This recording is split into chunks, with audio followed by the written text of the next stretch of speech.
Бетонирање на улици, изградба на типските домови за 40 ромски семејства, но и урбанизирање на штипската населба Света Недела се интензивира, изјави денеска градоначалникот Иван Јорданов, кој изврши увид во работата. Се бетонираат пристапни улици до главната улица Астом, која што води до познатиот манастир Света Недела или Миријанина црква. Која е основната задача за урбанизација на овој дел од градот? Задачата која што си ја поставивме пред нас е најпрво да направиме урбанизирање на овој неуреден дел од градот, полн со комунален неред, да се создаде соодветна инфраструктура, затоа што најголем дел од жителите кои што имаат имотни листови на своите домови се жалат за намален притисок на вода, несоодветни приклучоци на фекална канализација. Паралелно на ова се работи на проектот за изградба на типски куќи, чиј бенефит го очекуваат 40 ромски семејства.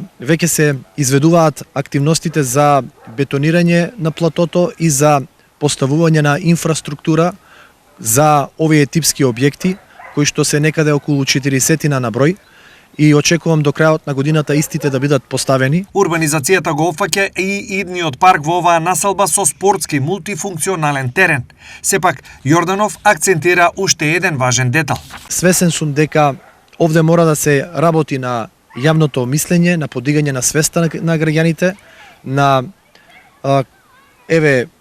комуналниот неред кој што се континуирано создава. Овде мора да се вклучат нормално и другите институции, пред се мислам на СВР Штип и на другите институции кои што се надлежни за воспоставување на јавниот ред и мир.